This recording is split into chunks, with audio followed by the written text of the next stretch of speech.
O Jardim do Éden. Nossa mais duradoura lenda. Uma história contada por uma civilização após a outra.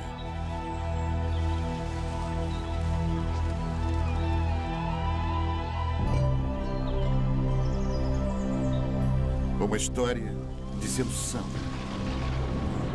A ira de Deus. Um paraíso perdido.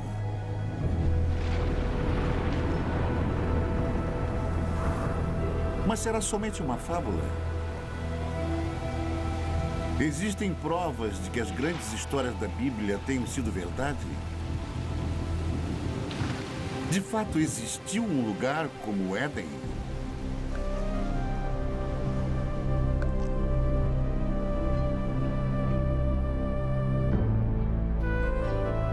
Hoje, a procura pelo Jardim do Éden nos leva a uma terra seca e abandonada, a um lugar chamado Mesopotâmia.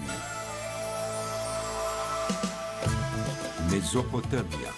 Retorno ao Éden.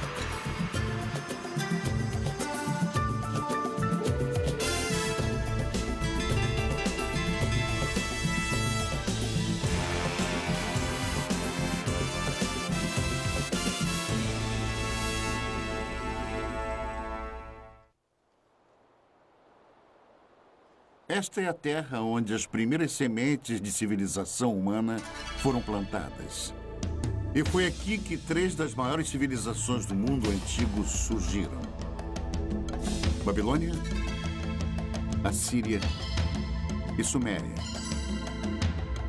Em meio às suas ruínas, as respostas há muito procuradas para os mais profundos mistérios da Bíblia, enquanto arqueólogos percorrem esta terra em busca da origem histórica da fé. Nossa busca pelo Éden é uma viagem de volta ao passado. Primeiro até a Babilônia, a última dessas civilizações. Depois, mais distante no passado, até os assírios, os primeiros mestres da arte da guerra.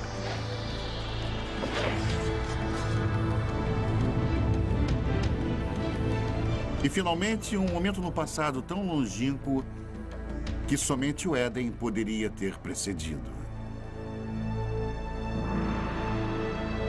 Até a Suméria e a criação da civilização em si.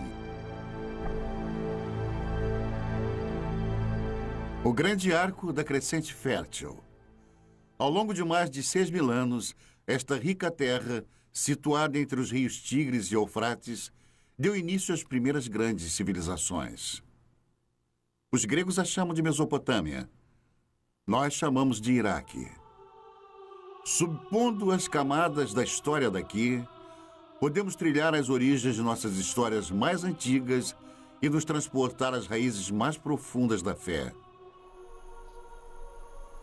Nossa jornada começa na margem oeste da Mesopotâmia, em Israel. Uma descoberta casual em 1947 voltaria a atenção do mundo para a arqueologia e para a Bíblia. 2 pastores beduínos estão conduzindo seu rebanho de cabras pelos rochedos de Qumran, alguns quilômetros a leste de Jerusalém. No calho do deserto, eles notaram uma pequena caverna oculta num declive rochoso curioso. Um começa a subir. Não é raro encontrar artefatos antigos e valiosos nestes penhascos.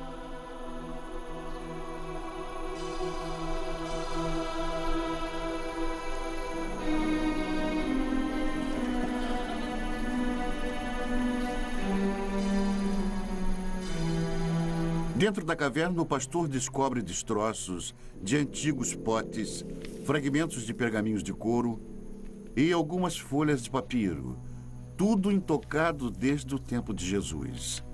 Estas escrituras de uma seita judaica monástica chamada Essênios viriam a ser conhecidas em todo o mundo como os manuscritos do Mar Morto. Nas cavernas ao redor, centenas de papiros antigos seriam eventualmente descobertos. Uma delas provou ser a primeira versão do Antigo Testamento, incluindo os 5 primeiros livros fundamentais, conhecidos pelos judeus como Torá. Os manuscritos do Mar Morto imediatamente se tornaram foco de um tremendo alvoroço internacional, enquanto eruditos e teólogos disputavam a posse e os significados deles. E a sensação foi importante. Isto foi descrito como um dos achados arqueológicos mais importantes. E são muito valiosos para os judeus, porque eram judaicos. Eles vêm de um período fundamental na história judaica. E muito valiosos para os cristãos, porque são contemporâneos de João Batista, Jesus e por aí vai. Portanto, são muito informativos. Mas, além disso, temos uma grande ligação emocional a esta obra. A Bíblia sempre foi um livro lido sob 2 pontos de vista: o sagrado e o histórico. Mas o tradicional Torá é sempre escrito à mão. As palavras são lidas enquanto o escriba escreve. Portanto, se tornam uma oração. E cada Torá é considerado sagrado a partir do momento que é escrito. Mas a precisão histórica da Bíblia nunca foi de fato comprovada. É um trabalho que continua até hoje.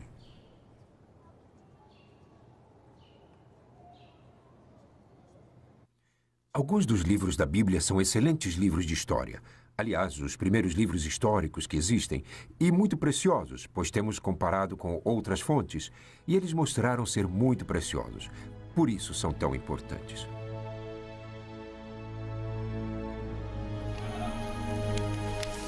A descoberta dos manuscritos do Mar Morto foi o evento mais famoso da arqueologia bíblica, mas não foi o primeiro. A ânsia por explorar a história bíblica tem uma tradição respeitável. É uma procura que começou na Terra Santa, mas levaria à Mesopotâmia.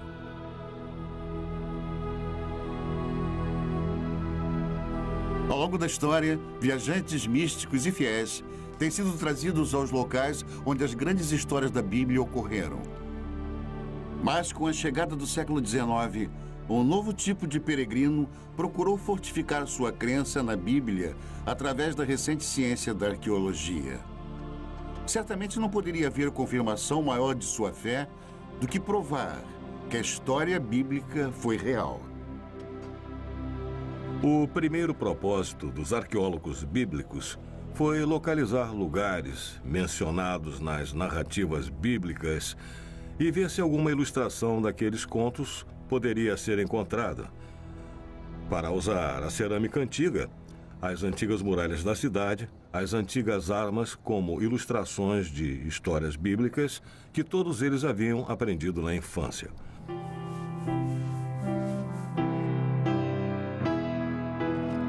O prestígio de cada nação europeia na Terra Santa era medido pelos tipos de descobertas bíblicas que eram encontradas. E uma das mais intensas batalhas diplomáticas e políticas que ocorreu na história da arqueologia bíblica foi a descoberta da famosa pedra moabita. Em 1868, na terra de Moab, beduínos da tribo Boni Ramada tropeçaram numa misteriosa tabuleta de pedra enterrada no deserto. Os nativos não eram alheios às antiguidades da área, nem ao seu valor para os europeus. O primeiro ocidental a saber sobre a curiosa pedra negra foi o reverendo Frederick Augustus Klein. Ele imediatamente partiu para a terra deserta, cheia de bandidos, acompanhado somente por alguns guias beduínos. Klein era um missionário, não um arqueólogo. Logo que olhou para o peculiar entalhe de basalto, ele sentiu uma súbita animação, suspeitando que a tabuleta negra pudesse confirmar suas crenças mais profundas. Ele examinou a pedra e fez um molde simples da inscrição. Era numa língua que Klein desconhecia. De volta a Jerusalém, ele procurou ajuda para decifrar a pedra. Quando a notícia do achado começou a se espalhar, as ruas e bazares fervilhavam com os rumores de uma nova descoberta. A inscrição na pedra provou ser o relato do rei Moabe sobre uma batalha também descrita na Bíblia. Pela primeira vez, ali estava uma confirmação escrita, gravada na pedra, de uma história da Bíblia. Duas fontes de um mesmo evento. Para os fiéis, aquela era a prova que estavam procurando. Uma evidência concreta da precisão histórica da Bíblia. Muitos quiseram comparar a pedra, mas os beduínos tinham motivos para desconfiar. No passado haviam sido trapaceados, até mesmo roubados, por caçadores europeus de tesouro. Supondo que algo tão estimado pelos europeus devesse conter ouro, eles jogaram a pedra no fogo na esperança de quebrá-la. Quando o fogo esquentava a pedra, eles derramavam água sobre ela e repetiram isso várias vezes, até que finalmente ela explodiu. Eles não encontraram ouro algum, e a pedra estava destruída.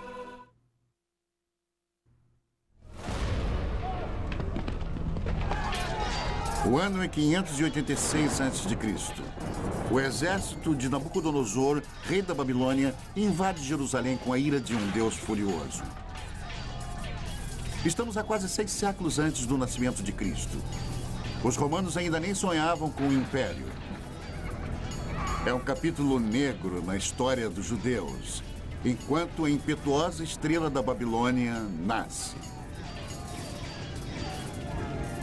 A Bíblia descreve o ataque babilônico. Cortou em pedaços todos os utensílios de ouro que fizera Salomão para o templo do Senhor. Todos os príncipes, todos os homens valentes, todos os artífices e ferreiros, ao todo de 10.000. Ele os levou cativos de Jerusalém à Babilônia. Os israelitas cruzaram mais de 800 quilômetros de deserto, seguindo antigas rotas de comércio pelas atuais Jordânia, Síria e Iraque até a Babilônia.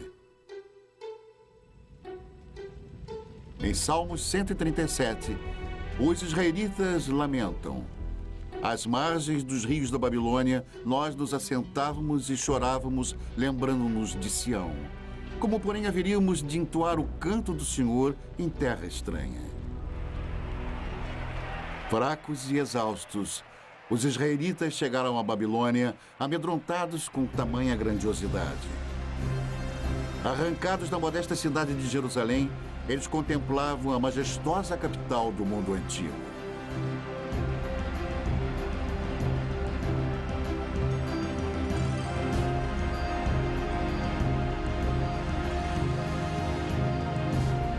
Mas, de alguma forma, os israelitas conseguiram mais do que entoar o canto do Senhor nesta terra antiga. Eles também registraram. Se você pegar qualquer parte de uma fala e então escrevê-la, você está formalizando isso. Você imediatamente estabelece um texto que as pessoas podem criticar ou podem dizer: esta é a verdade, tudo mais é errado. Que eu considero como sendo o maior efeito das escrituras da Bíblia ou do Antigo Testamento. Hoje, as muralhas reconstruídas ao redor da Babilônia estampam o nome de Saddam Hussein. Mas um dia os tijolos exaltavam outro nome: Rei Nabucodonosor. Esta foi uma terra de muitos deuses e ídolos pagãos. Um local improvável para o surgimento de um dos textos mais sagrados do mundo. Na verdade, a grande diversidade babilônica criou o clima perfeito. E eles invadiram este solo cosmopolita.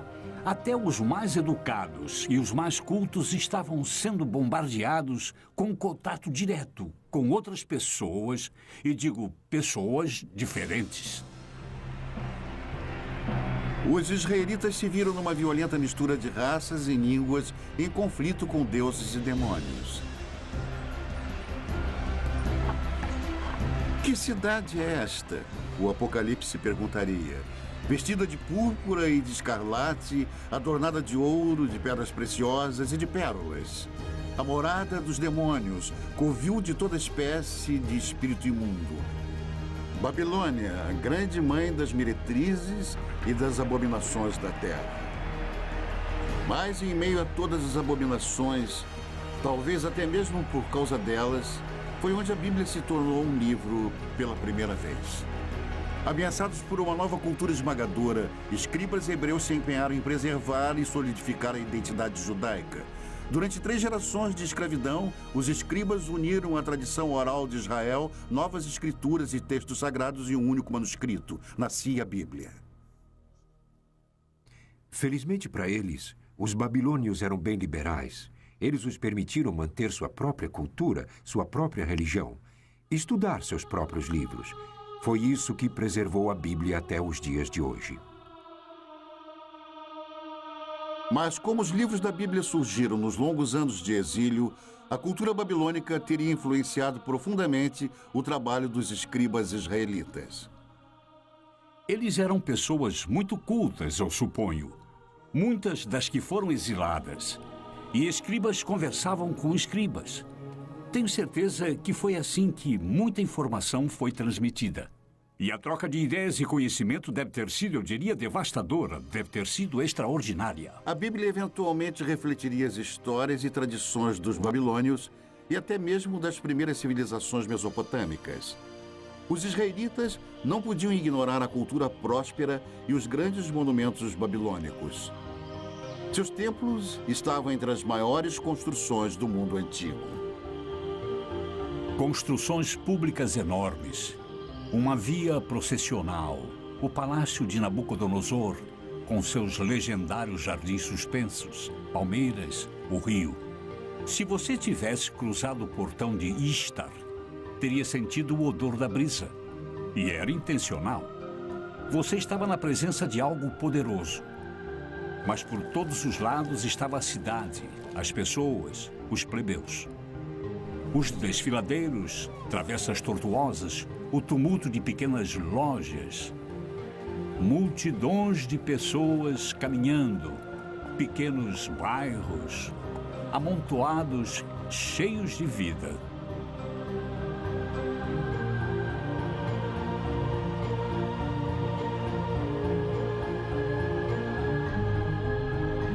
E foi aqui, a Bíblia nos conta, que um dos monumentos mais extraordinários da antiguidade subia até o céu.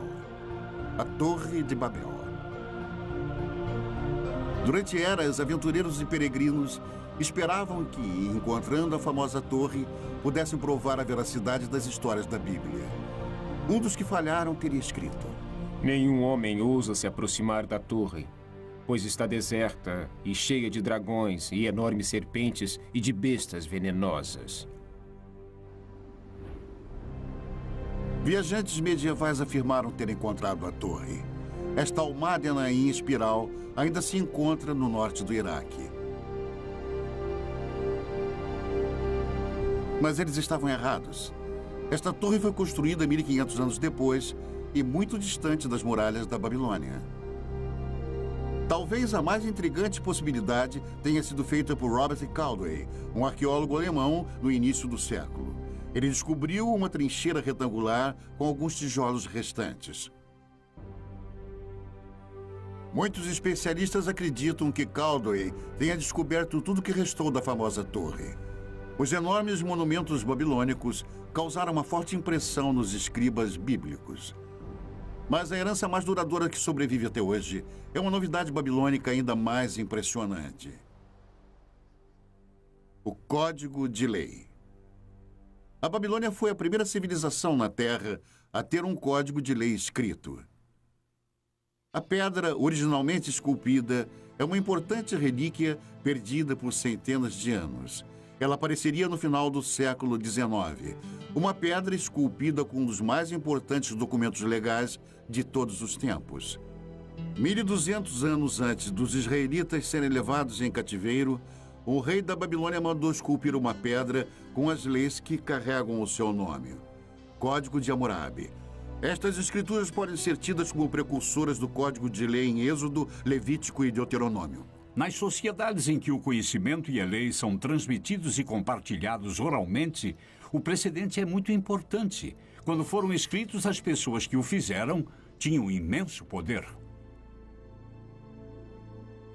O Código de Hammurabi influenciou quase toda a civilização desde a Babilônia. Hoje, até mesmo alguns de seus métodos mais primitivos de julgamento sobrevivem intactos.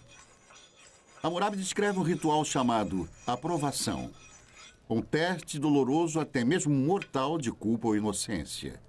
Em algumas remotas tribos beduínas, a aprovação ainda é praticada tal como era feita no tempo de Hammurabi. Nesta rara filmagem, um sagrado chamado Mubashi irá julgar os acusados examinando suas línguas após eles lamberem uma colher de ferro quente.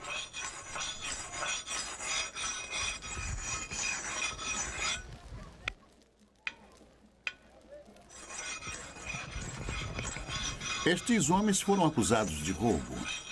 Eles devem se submeter à aprovação ou serem considerados culpados por omissão. Os membros da família assistem ansiosos enquanto os jovens rapazes se preparam para o ritual doloroso.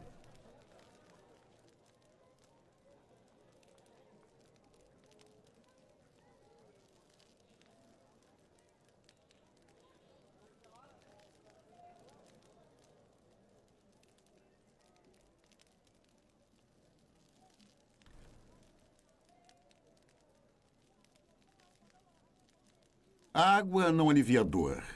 É para limpar e purificar o bebedor e prepará-lo para o julgamento. O homem sagrado reza e depois examina as línguas queimadas, buscando um sinal de Deus. Apenas o Mubashi pode definir o culpado ou inocente, e somente ele irá determinar o destino destes homens. Finalmente, um veredicto. Um homem é considerado inocente para grande alívio de sua família. O outro não teve tanta sorte. Declarado culpado, ele irá pagar pelo seu crime. A aprovação é um intrigante reflexo atual de Hammurabi, mas suas leis chegam ainda mais diretamente ao presente através da Bíblia. Hammurabi estabeleceu leis. Ele não inovou nada. Ele apenas estabeleceu por escrito as leis às quais eram realizadas pelos antecedentes há centenas, se não milhares de anos. Olho por olho, dente por dente, e princípios como este, muitos dos quais ainda se encontram.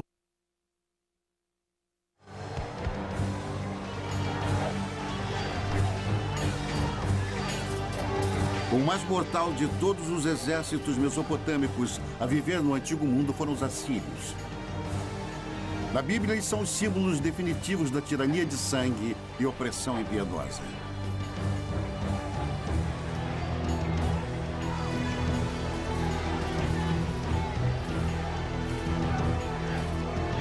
Cem anos antes de Nabucodonosor levar os israelitas em cativeiro para a Babilônia, a Bíblia nos conta que o rei assírio Senaqueribe atacou as terras dos israelitas. No segundo livro dos reis, a Bíblia diz: já tens ouvido o que fizeram os reis da Síria a todas as terras, como as destruíram totalmente.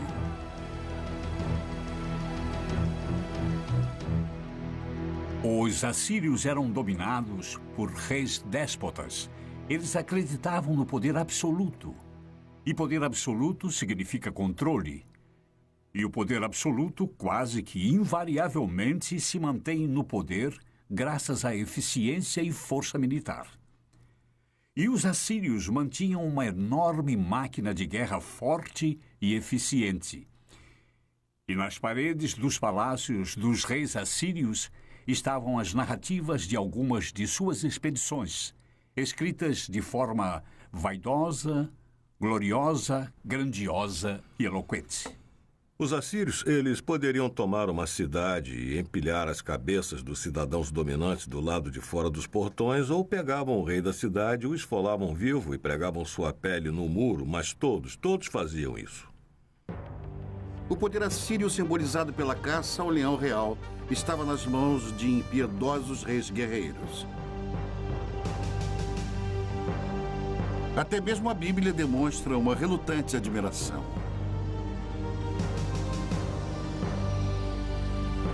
Eis que a Assíria e todos os grandes povos se assentavam à sua sombra. Ezequiel 31. Enquanto a cidade de Roma estava no início, a Assíria era o maior império do mundo. Por mais de 1000 anos, os detalhes sobre a civilização assíria eram poucos. Até a grande capital, cidade de Nínive, era desconhecida pelo mundo moderno. Então, em 1852, estas ruínas abandonadas foram exploradas pelo arqueólogo britânico Austin Henry Lerdy. O que Lerdy encontrou aqui no norte do Iraque foi nada menos do que a morada real de Nínive, um tesouro intacto da civilização assíria. Cavando a terra como um minerador, Lerdy descobriu grandes touros alados e obras de arte espetaculares escondidas dos olhos humanos por um milênio. O mundo estava admirado e vibrante com a nova descoberta. Nínive era outra cidade bíblica encontrada, mais uma confirmação da precisão histórica da Bíblia. Porém, a mais fenomenal das descobertas de Lerdy foi a grande biblioteca de Nínive, uma extraordinária coleção de 22 mil tabuletas de barro gravadas com a escrita cuneiforme dos assírios. A única comunicação direta que temos com as pessoas do mundo antigo, de fato, é o que eles deixaram em seus escritos. Podemos saber, através disso, o que eles comiam, como era a sua medicina, como era a vida em família, como era a sua política e como viam a religião. Os detalhes da vida diária dos assírios revelam uma sociedade patriarcal, um mundo onde plebeus e principalmente as mulheres tinham poucos direitos. Toda mulher assíria, quando ainda jovem, antes do casamento, ia ao templo de Estar, sentar nos degraus e ficava lá até que algum homem se aproximasse e deixasse cair uma pedra na barra do seu vestido. Então ela entrava com ele e tinha relações. Era assim. Mas neste mundo tirânico havia uma certa justiça. No casamento, até as mulheres tinham certos direitos. Uma mulher podia especificar em seu contrato de casamento que seu marido não poderia ter outras esposas. Ela podia especificar que ele poderia ter quantas prostitutas quisesse, mas não outras esposas. Mas se as mulheres comuns tinham direitos limitados, descobertas recentes revelam que as rainhas assírias dispunham de grande privilégio. Em 1989, o antigo palácio de Nimrod, ao norte do Iraque, foi o palco de um surpreendente achado. Os especialistas a consideraram a mais significante descoberta desde a tumba do rei Tutankhamon, o tesouro de Nimrod. Enquanto nós limpávamos uma das salas, descobrimos que havia algumas indicações de um túmulo no subsolo. Nós tiramos tudo e tentamos nos dividir. E descobrimos que ali havia corpos de pelo menos 2 rainhas. Densos braceletes de ouro ainda enfeitavam os seus ossos. Um tesouro real, enterrados há mais de 2000 anos. Esta filmagem memorável, feita por arqueólogos iraquianos, é um registro exclusivo de suas extraordinárias descobertas. Pela primeira vez, a tumba de uma rainha assíria foi encontrada intacta. A sepultura real ainda exibia uma maldição para proteger suas ocupantes. Para aquele que abrir o lacre e me retirar de minha tumba, que seu espírito vague sedento sob os amargos raios do sol, e que os poderosos deuses do inferno permitam que seu corpo e sua alma jamais encontrem um descanso eterno. Ignorando a maldição, os arqueólogos escavaram mais de 56 quilos de joias lindamente esculpidas, globos de cristal e requintados entalhes. Os antigos assírios eram mestres ourives e artesãos. Mas o valor desse tesouro é bem mais alto do que vale em ouro. Quando mortas, as rainhas assírias esbanjavam riquezas. Mas em vida foram seus reis que fizeram história. Reis com sede de impérios. No ano de 701 a.C., o rei Senaqueribe e seu exército se puseram a caminho do deserto em direção ao mar Mediterrâneo. Os corajosos assírios estavam determinados a conquistar tudo que passasse em seu caminho. As cidades de Judá, inclusive Jerusalém, e seu rebelde rei Ezequias. Fortalezas e mais fortalezas tombavam diante dos assírios, mas foi a cidade de Laquis cuja brutal destruição está nos registros históricos e na Bíblia. O cerco a Laquis É um ótimo exemplo de como o exército assírio invadiu a cidade, a cercou, a sitiou e a conquistou, e levou seus habitantes como escravos, os que não foram executados, homens, mulheres e crianças.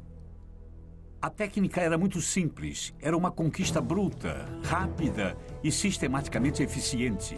E nos baixos relevos dos palácios assírios, dá para ver os mecanismos de cerco, os soldados avançando nas colinas com os escudos por cima os protegendo dos entulhos atirados.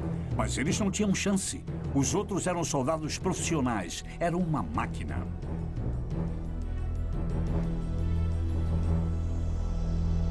Da cidade capital de Jerusalém, o rei Ezequias sabia que um ataque assírio era inevitável. Ele tratou de fortificar a cidade e ordenou a escavação de um aqueduto subterrâneo, um empenho desesperado para proteger o fornecimento de água na cidade. Diante de um cerco, o plano de Ezequias funcionou. A Bíblia conta que Deus salvou Jerusalém e o rei da Assíria voltou humilhado para sua terra. A versão de Senaqueribe do conflito foi encontrada num prisma de argila enterrado em Nínive. Ele se equipara com a história da Bíblia nos mínimos detalhes, mas seu ponto de vista é bruscamente diferente. Mas quanto a Ezequias, o judeu que não se curvou em submissão ao meu domínio, 46 de suas cidades fortemente muradas, eu ataquei e conquistei. O esplendor de minha autoridade o derrotou. As histórias são contadas de ângulos diferentes, mas estão de acordo. Se você tiver que contar sobre o que aconteceu hoje, e se tiver que contar, contaremos histórias diferentes. Temos a história de Senaqueribe invadindo este país. Cada uma conta basicamente sobre o mesmo evento histórico, completamente sem contradições. Sem contradições, exceto uma. O resultado na versão de Senaqueribe, Ezequias está confinado em Jerusalém como um pássaro na gaiola. Mas, segundo a Bíblia, os exércitos assírios estão contidos nas muralhas de Jerusalém. Este talvez seja o primeiro exemplo de manipulação de informações. O Deus dos israelitas dá a última palavra. Eu vou destruir os assírios em minha terra, a Bíblia diz. E assim disse o Senhor que os assírios serão derrotados. Muito antes, o Onipotente tinha desperdiçado uma civilização inteira. Não há uma única menção do nome deles na Bíblia, mas eles foram chamados Sumérios e contaram a história de uma grande inundação.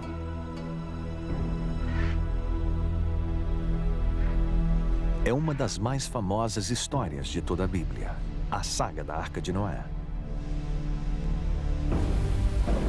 Um Deus raivoso, um barco de madeira, um dilúvio. É a história de Noé e sua família fugindo para a arca com cada espécie de animal e sobrevivendo ao castigo da inundação, enquanto o resto da humanidade é destruída. É uma história primitiva, mexendo com nossas esperanças e medos mais profundos. Uma história encontrada na Bíblia, mas também em outro texto antigo, um texto descoberto nas ruínas dos Sumérios.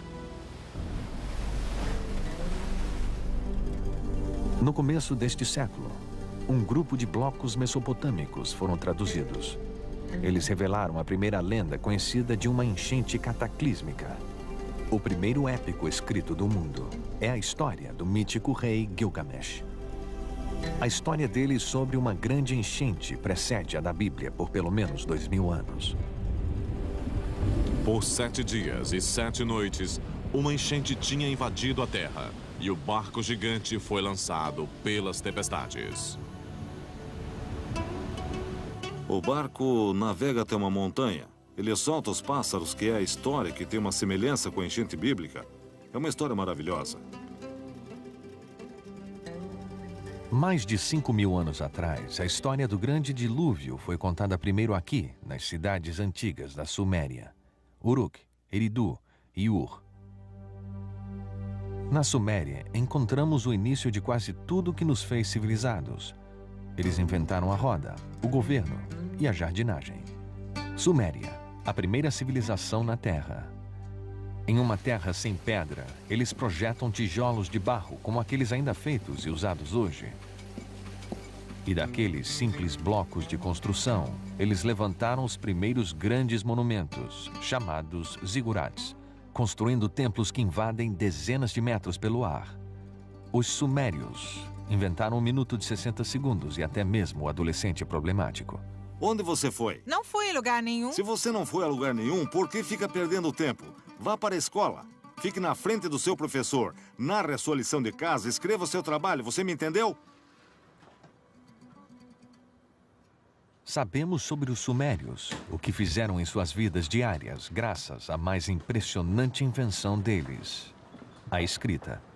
Nós conhecemos a mais antiga lenda deles e seus segredos mais íntimos, porque alguém escreveu. Foi algo que ninguém havia feito antes. É uma janela, mas uma janela que é composta de várias partes, algumas das quais podemos ver e algumas não. Nós necessitamos de muito mais do que temos. Então, o que temos é espetacular. Em alguns casos, nós também temos que ter em mente que há parte das vidas das pessoas que nunca vemos e que nunca veremos porque há pessoas cuja escrita não foi levada em conta. 5.000 anos atrás, alguém escreveu sua história na argila, nos dando uma ideia de um mundo no seu primeiro relance de civilização. Como um povo, os sumérios eram de certa maneira muito autênticos. Eles se preocupavam sobre conhecer outras pessoas e beber cerveja e coisas assim. E há várias coleções de poemas que relatam as preparações de uma mulher para o seu amante e como ela se veste e espera pelo seu amante. O centro desta civilização era a cidade perdida de Ur, onde se imaginava ser o lugar de nascimento de Abraão, o primeiro dos patriarcas bíblicos.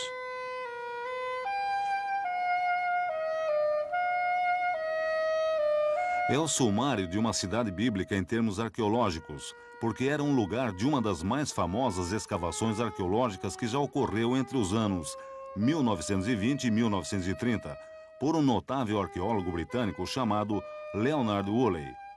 Um arqueólogo britânico descreveu a arqueologia como sendo a ciência dos detritos ou restos, o que é verdade.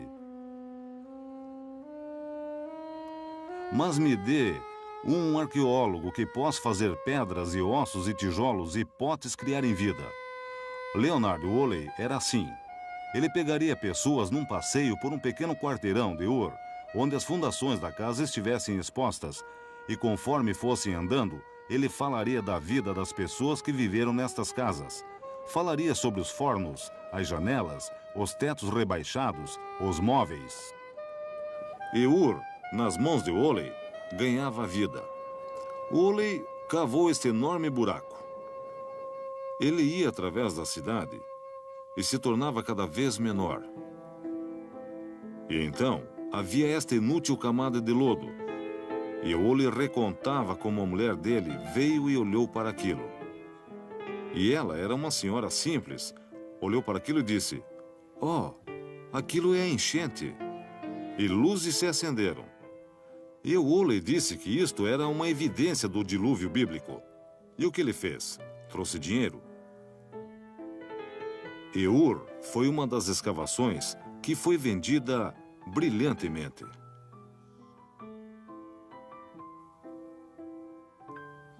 Especulações sobre o dilúvio bíblico causaram uma sensação.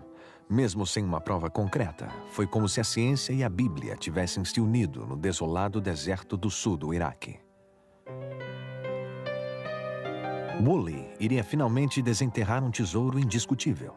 Uma descoberta que trouxe visões extraordinárias para esta primeira das civilizações. As tumbas reais de Ur. Cavando na lama grossa, Woolley descobriu 74 esqueletos arrumados cuidadosamente, todos enterrados ao mesmo tempo. O sepultamento contou a chocante história de uma jornada final de um rei para o além e daqueles que o acompanharam. E a partir disto, ele desenvolveu uma notável história de um funeral real. E a história dele foi algo assim. Primeiro eles cavaram este grande buraco com uma lâmpada de um lado. No buraco, levantaram um sepulcro com pedra na qual o corpo do personagem real foi colocado.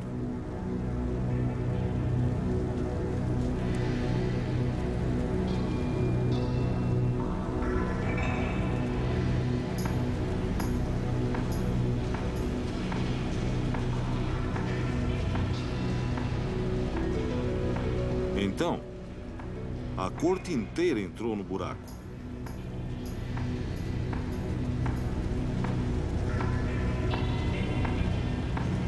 Todos se alinharam e ficaram lá com pequenos potes de argila em suas mãos.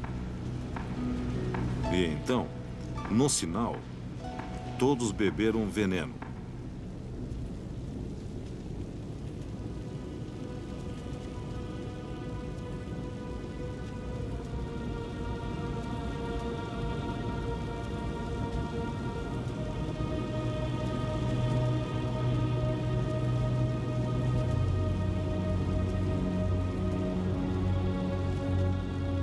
Deitaram e morreram.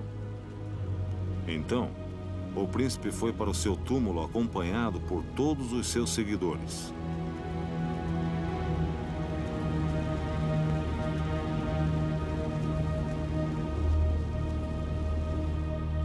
Isto se tornou uma das grandes descobertas, um dos maiores funerais contados na arqueologia da história antiga. A descoberta dos túmulos em Ur foi um triunfo para a arqueologia, revelando os segredos antigos da primeira civilização. Mas a ciência sozinha pode nos levar só até lá. Onde a trilha acaba, o épico de Gilgamesh traz as pistas atormentadoras finais.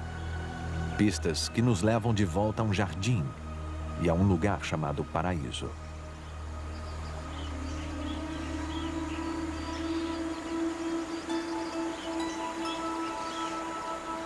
Ah, o Jardim de Éden. No começo, Deus criou o mundo. É uma história familiar. Você tem esse tipo de mito da criação em quase toda a sociedade na Terra. E um desejo constrangedor do povo de um mundo melhor. Jardins de Éden. Paraísos são os desejos de um povo de uma vida menos complicada ou mais fácil, ou uma recompensa por ter trabalhado tão duro.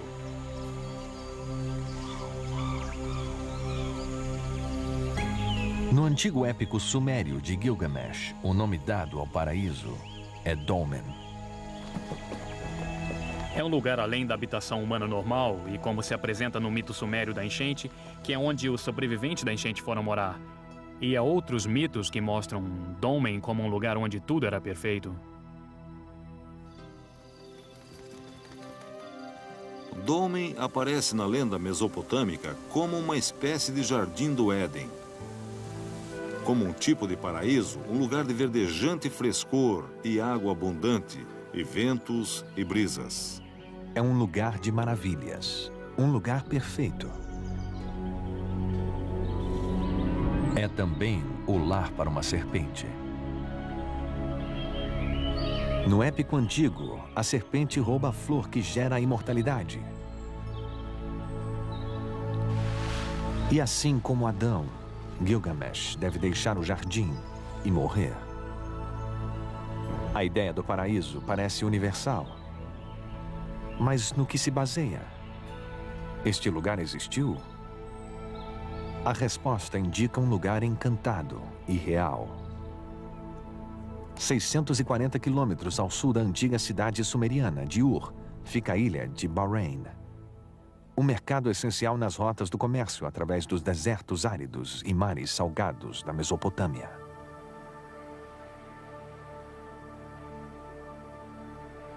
Hoje, Bahrein não é mais um paraíso, mas foi uma vez viçoso. Uma vez esta ilha teve água abundante e também abundante vida. Uma vez, há muito tempo, isto era Dolmen. Mas era o paraíso? Comparando com o deserto nos arredores, certamente parecia ser. Havia tanta água aqui que o que é agora é uma ilha deserta. Floresceu. Era um jardim produzindo frutas suculentas. E havia pessoas aqui que aparentemente levavam uma vida abençoada. Mais de 85 mil túmulos encontram-se nesta paisagem, provavelmente mais do que em qualquer outro lugar do mundo antigo. Os ossos antigos nos contam que esses povos eram mais altos e mais saudáveis, e eles viviam mais que as outras pessoas da região.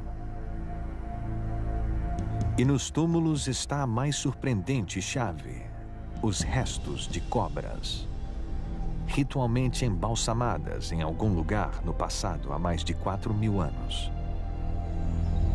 Aqui em Bahrein, nós encontramos a serpente do mesmo jeito que a encontramos no épico de Gilgamesh e do mesmo jeito que a encontramos na Bíblia. Nossa jornada de volta ao tempo cruzou as terras onde os babilonianos, os assírios e os sumérios antigos uma vez estiveram. É possível se arriscar ainda mais para a terra que oculta as pegadas de Adão?